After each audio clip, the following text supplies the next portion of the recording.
This program sponsored by Marwadi University, Rajkot, Gujarat. Join Global Campus for a 360-degree education.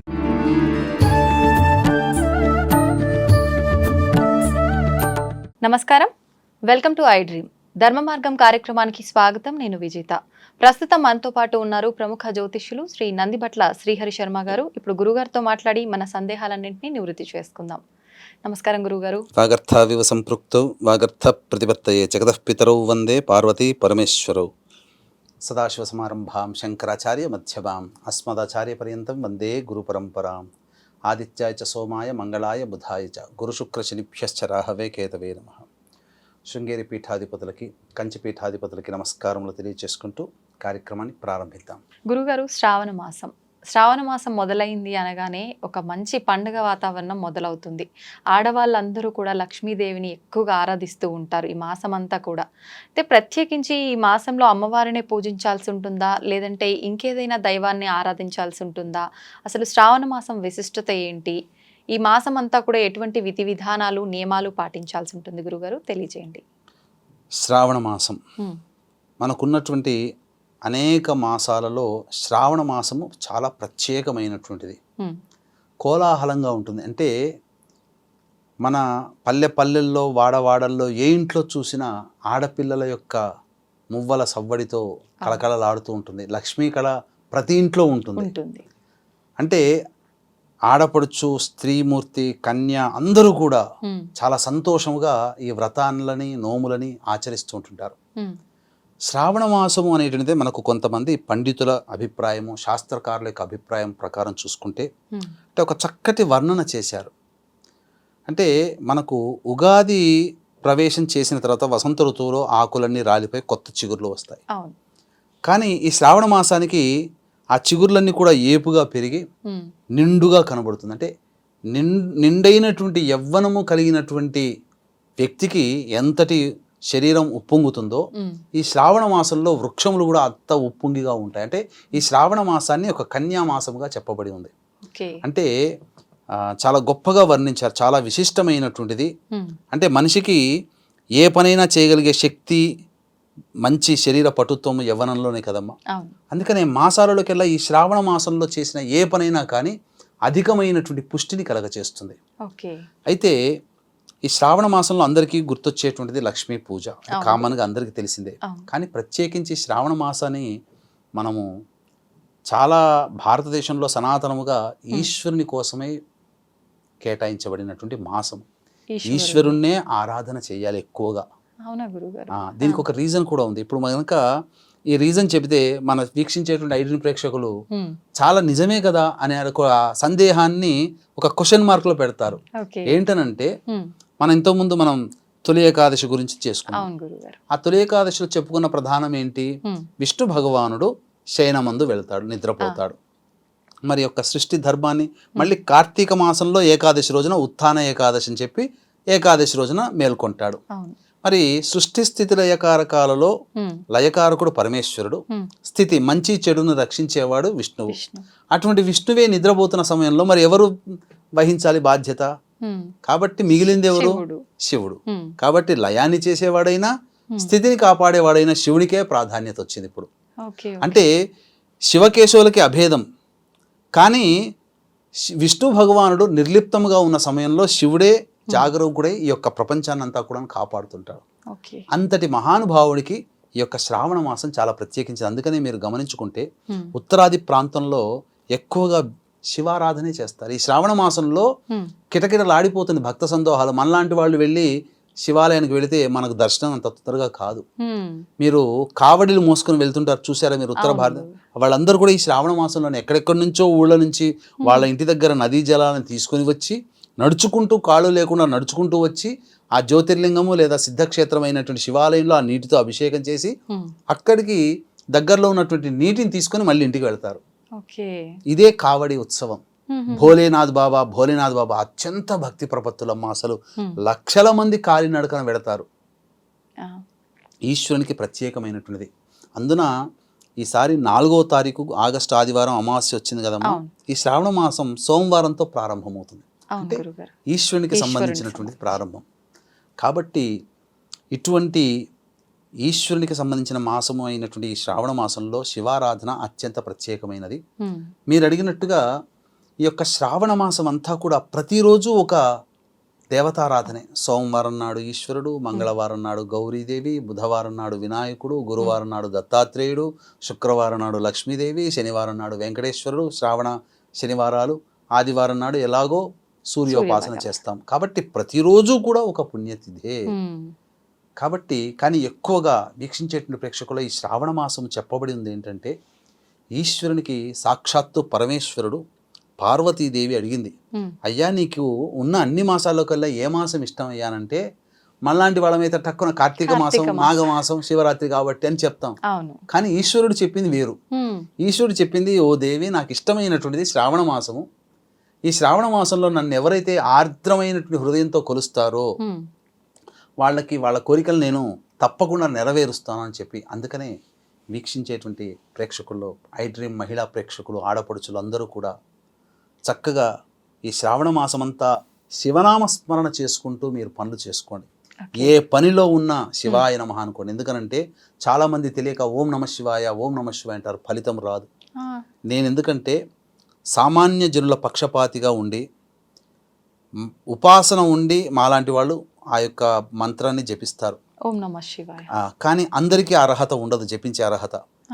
అది ఎందుకంటే బీజాక్షరంతో కూడుకుంటుంది కాబట్టి ఉపదేశం ఇచ్చిన గురువుగారి ద్వారానే తీసుకోవాలి.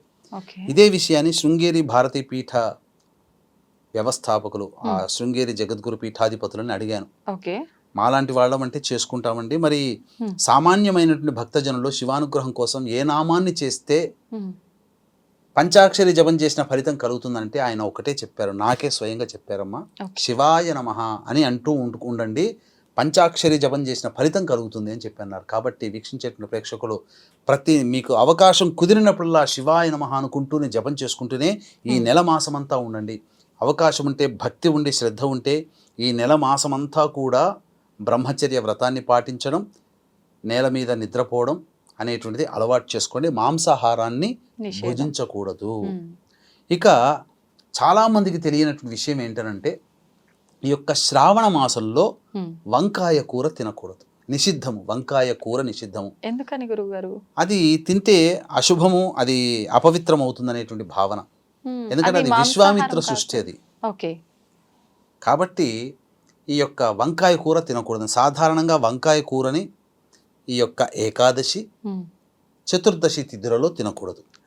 అసలు శ్రావణ మాసంలో అసలు వంకాయ కూర తినకూడదు, నిషిద్ధము, శాస్త్ర ప్రమాణంగా చెప్పబడి ఉంది. ఇక బ్రహ్మచర్య వ్రతం ఎలాగో పాటించమని చెప్పాం కదమ్మా. ఇక స్త్రీమూర్తులు, మీరు ఇంట్లో ఉన్నటువంటి దేవుడి చిత్రపటాలని అమావాస్య రోజున కడగకూడదు, తుడవకూడదు. కాబట్టి ముందు శనివారం రోజున తుడిచిపెట్టుకోవచ్చు, లేదా సోమవారం ఉదయాన్నే సూర్యోదయం కంటే ముందే లేచి కాలకృత్యాదులు తీర్చుకొని ఇంటిని పరిశుభ్రంగా ఉంచుకోవాలి. మొట్టమొదలు చేయాల్సినటువంటిది ఏంటంటే ఇంటిని ఎప్పుడూ పరిశుభ్రంగా ఉంచుకోవాలి. దుమ్ము అనేటువంటిది ఇంట్లో ఉండకూడదు. ఇక ప్రతి గడపకి కూడా పసుపు కుంకుమ ఆ బొట్లు పెట్టడం, పసుపు రావడం ప్రతిరోజు చేస్తే చాలా విశేషం. చేసిన తర్వాత ఇక ఇంట్లో తులసి చెట్టు దగ్గర ప్రతిరోజు ముగ్గు వేయాలి. ఆ తులసి చెట్టు దగ్గర ఆ తులసి చెట్టుకు నీళ్లు పోయడము, ప్రతిరోజు కూడాను ఆ యొక్క ఆవు నేతితో దీపారాధన చేయాలి. ఇక వీక్షించే ప్రేక్షకుల్లో భర్తలు, మగవాళ్ళు ఉంటారు, సోదరులు ఉంటారు. ఆడవాళ్ళని మాత్రం ఇబ్బంది పెట్టకండి. ఎప్పుడు ఆ నెల రోజులంతా కూడా అత్యంత ప్రేమతో చూడండి అయ్యా, లక్ష్మీ కళ ఉట్టిపడుతుంది. ఆనందంతో, చిరునవ్వుతో మీ ఇంటి ఆడపిల్ల, ఆడపడుచైనా కావచ్చు, కోడలైనా కావచ్చు, భార్య అయినా కావచ్చు, తల్లి అయినా కావచ్చు, కూతురైనా కావచ్చు, నవ్వుతూ తిరగాలి.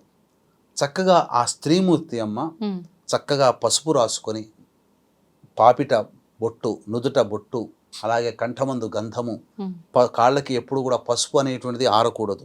ఈ నెల రోజుల పాటు చక్కగా చేతి గాజులు, చక్కగా పూలు పెట్టుకొని లక్ష్మీ ఇంట్లో నడుస్తుందేమో అన్నంత ఆనందంగా ఆ ఇంట్లో శుభప్రదం ఉండాలి. ఎప్పుడు కూడా ప్రతిరోజు తులసి చెట్టు దగ్గర దీపారాధన, ఇంట్లో పూజా మందిరంలో దీపారాధన చేసుకోవాలి. ప్రతిరోజు కూడా ధూపం వేయాలి, సుగంధ భరిబలమైనటువంటి ధూపం వేయాలి. అలాగే సాయంత్రం సూర్యాస్తమైన లోపలనే మళ్ళీ ఇల్లంతా కూడాను చిమ్ముకోవాలి. ఇక 2 రోజులకు ఒకసారి ఇంట్లో బకెట్ నీళ్ళలో గళ్ళుప్పు వేసి ఆ యొక్క నీటితో శుభ్రంగా చూసుకోవాలి. ఓకే. ఉన్నటువంటి నకారాత్మకమైన నరదృష్టి అంతా కూడాను, నెగిటివ్ ఎనర్జీ అంతా కూడా పోతుంది. ఇలా సంబంధించి ఈ విధంగా చేసుకుంటూ ఉండి వీలైతే సోమవారం రోజున శివాలయానికి చేరుకొని అభిషేకము, అర్చన, శివాలయంలో కొంతసేపు గడిపి రావాలి. శుక్రవారం నాడు ఎలాగో చేసుకుంటారు లక్ష్మీ పూజ. ఇక శుక్రవారం రోజున, ఆదివారం రోజున, సోమవారం రోజున వీలైతే బ్రహ్మచర్యాన్ని పాటించండి. నెల రోజులు పాటిస్తే ఓకే, కనీసం బ్రహ్మచర్యం పాటించిన ఈ 3 రోజులు పాటించాలి. శుక్ర, ఆది, సోమ. ఇక చాలామందికి ఉండేటువంటి సందేహం ఏంటంటేనమ్మా, ప్రతిరోజు మేము భక్తి శ్రద్ధలతో చేసుకుంటాం, ఆడవాళ్ళు ముఖ్యంగా ప్రతిరోజు తలస్నానం చేయాలని అంటారు. శాస్త్రం ప్రకారం తలస్నానం ప్రతిరోజు అవసరం లేదు. సోమవారం, శుక్రవారం ఈ 2 రోజులు చేస్తే చాలు.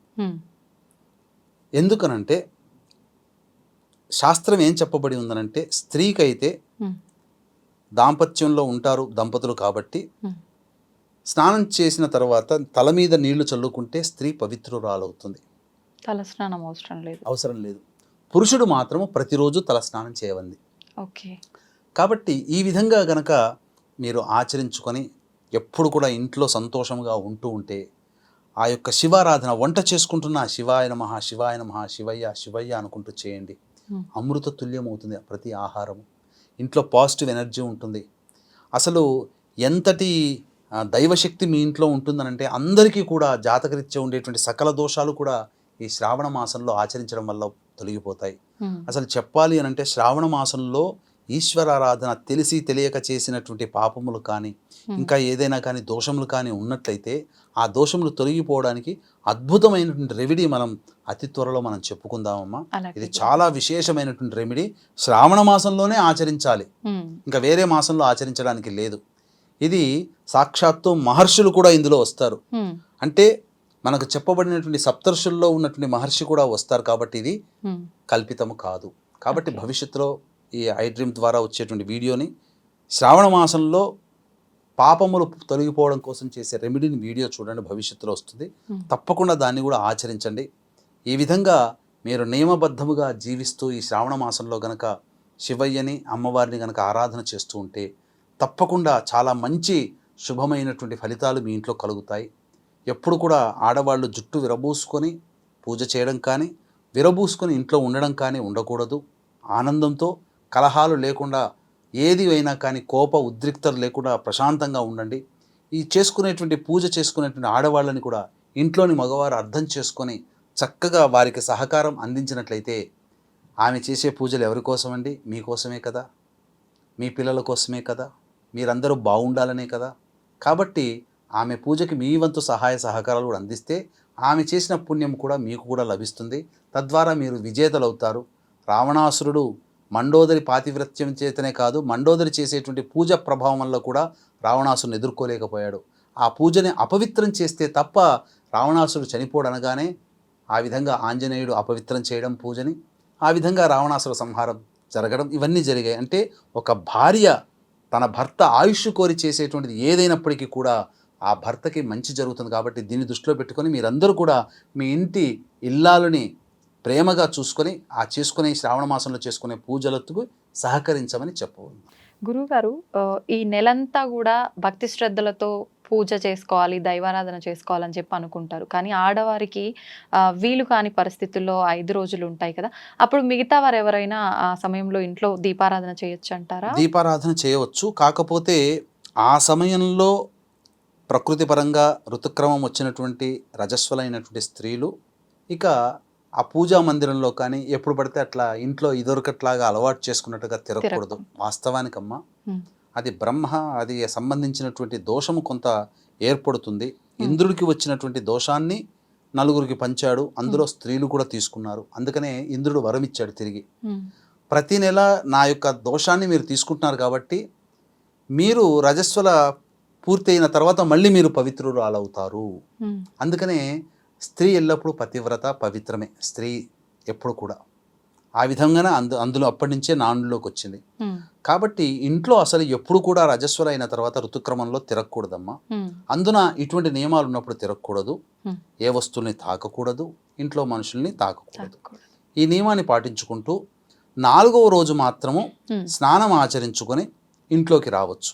ఓకే. వచ్చి ఇంట్లోని వస్తువులని శుభ్రపరచుకోవడానికి మాత్రం ఉపయోగపడవచ్చు. కానీ 4వ రోజు కూడా వంట చేయకూడదు. ఉమ్, శాస్త్రము 5వ రోజున మాత్రమే అంగీకరించింది. ఓకే.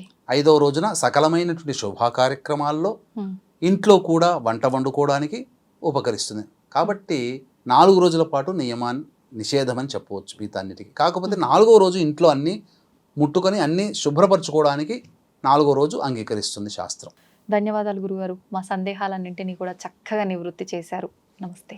సర్వం శ్రీ ఉమామహేశ్వర పరబ్రహ్మార్పణమస్తు.